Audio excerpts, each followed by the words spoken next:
Hello, good afternoon. I hope you're having a nice week. This is my third Facebook Live session on healing from burnout. As you may know me, I'm Praharsha Menon. I'm a board certified family medicine physician practicing for over 10 years, and I'm also a working physician mom. And not too long ago, I was a burned out physician, and when I was burnt out, I felt like my ability to spend time with my loved ones was just slipping away from under me.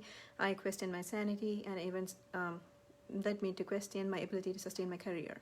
And so now I am grateful for my journey of healing from it and would like to pay it forward and help female physicians heal from burnout or prevent burnout and live the life of their dreams. So this is the third of a series of Facebook Live sessions where I discuss healing strategies from burnout. In the first live session, we discussed or we were able to identify the causes of your burnout.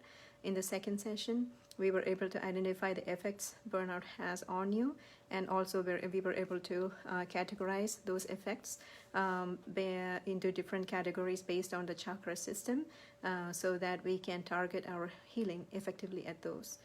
So those were two steps that we got done so far. This is the third Facebook Live in those series, and today we're going to discuss some concepts following these two steps, which is going to help us give us an inner way ahead to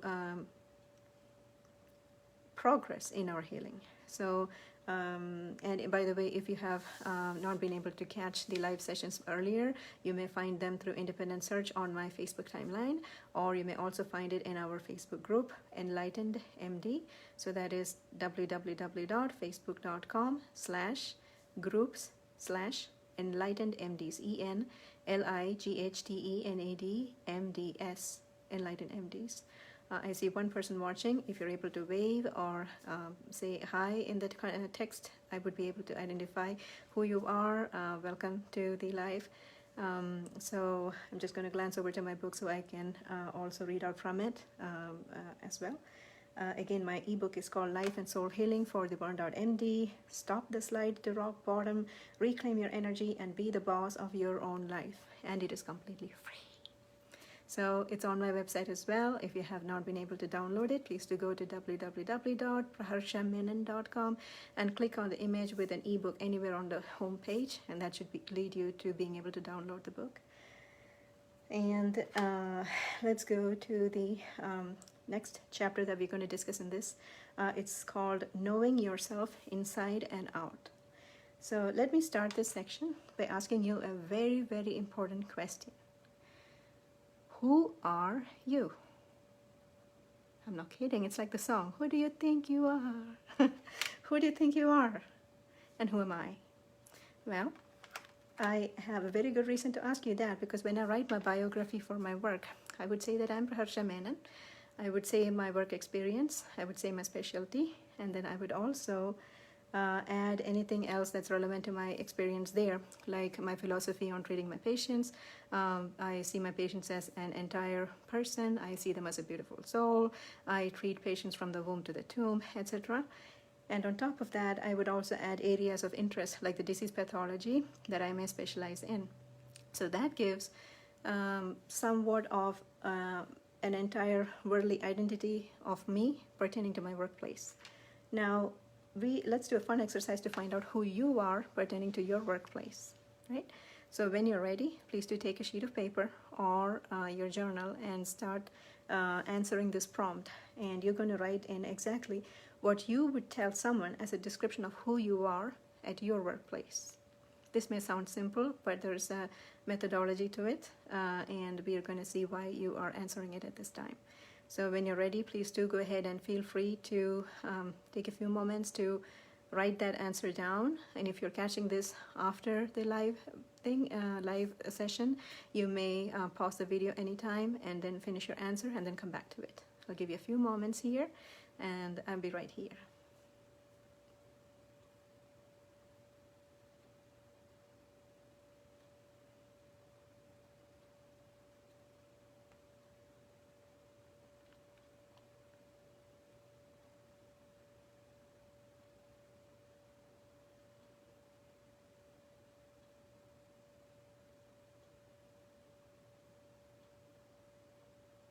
Are you done?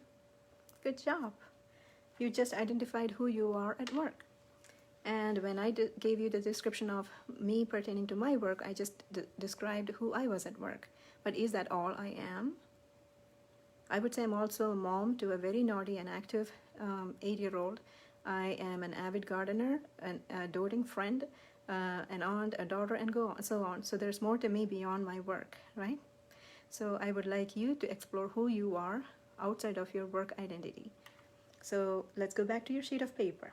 And this time, let's say, what would you say about yourself outside of work, and what else would describe you? You may say your age, your zodiac sign, whatever comes to mind about you, you may want to say that. Thank you for that like. Appreciate it. I hope you're enjoying it, and I hope you're getting something out of this as well. I can't wait to see your responses. Please add that onto the sheet of paper or journal, and I'll stand by for a few moments again. Whenever you're ready, we will proceed.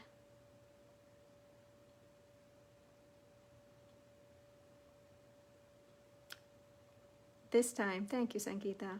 This time, let's go ahead and write down what your hobbies are.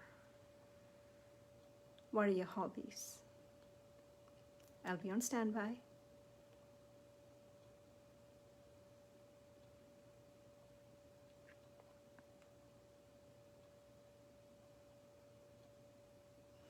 When you're done, give yourself a wonderful pat on your back, because you just identified your worldly self, the way you appear to yourself and others in this 3-dimensional world.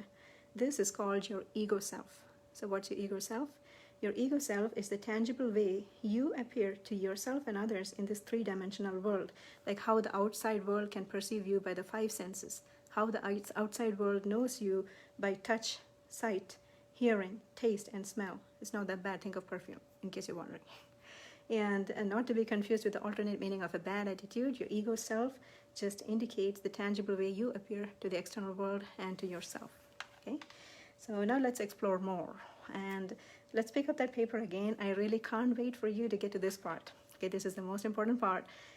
This time, write down what you are passionate about, like beyond what you mentioned about your hobbies. What makes you come alive? What makes you come alive?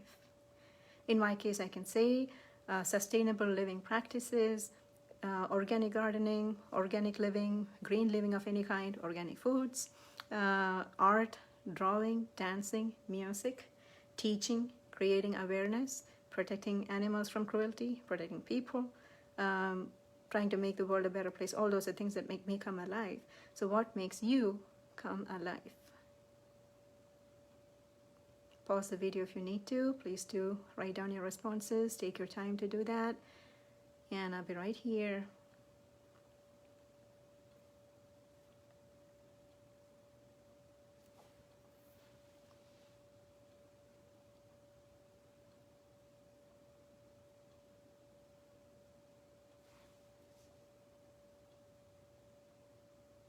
Are you done? Excellent. So you just got closer to your true self or your higher self. So your higher self is the less visible, deeper aspect of your subconscious mind, which drives the way you function in this world. So in other words, the higher self is a part of you that is not easily accessible to the 3-dimensional world by the 5 senses, but it's only someone extremely close to you, like yourself or your best friend, might know about you. Again, that depends on how connected you are to your higher self. The more connected you are, the more you would know about your own self. Okay, and so it's basically your higher self is like the blueprint of your soul. It indicates your purpose in this world. It indicates why you are here in this world, what you're here to bring to this world. That is your higher self. And if you are an iceberg, just to put it in perspective, if you're an iceberg, your ego self is like the tip of the iceberg, and your higher self is like the rest of the iceberg. Let's take a moment to pause here and reflect on that. See how big of a part of ourself is our higher self. Our higher self makes up like the tip of the iceberg, and it's just, it makes up the entire chunk of the iceberg, and it's just the tip that forms your ego self. That's how much we know about ourselves. It's just the ego self. It's less than 1/5 of what we know about ourselves, I hope you're getting the drift of what I'm trying to say. But again, moving on to the rest of the chapter, true self has many powers, and one of them is called intuition. And what is intuition? Intuition is our inner GPS. It is a part of us that by default knows what is best for us and what is the best way to move in a specific circumstance. So it's the part that makes you check on that patient in room 55, even though there was no other possible reason for you to have done it, only to find out that patient was coding. You could not put your finger on exactly what made you do it. You just had to do it because you needed to be there to do something or start the code, initiate the code, and get that patient the appropriate care that is needed. That is your intuition. So an intuition is a higher function of the higher self. So let's summarize here. We learned about 3 important concepts. One is the ego self, which indicates parts of your identity perceived by the 5 senses. Your true self, or your higher self, which is who you really are beyond the 5 senses. Your soul's blueprint that indicates your purpose in this world. And your intuition, which is your inner GPS and is one of the powers of the true self. So with this understanding, let's meet back on January 27, 2022 to see how we can use this to heal from the inside out. In the meantime, please do share your responses in the Facebook group. Again, it's www.facebook.com/groups/enlightenedmds. I really can't wait to hear your responses. I really can't wait for you to connect with your higher self. And I wish you love and light moving forward. Till we meet again, have a beautiful day. Love you.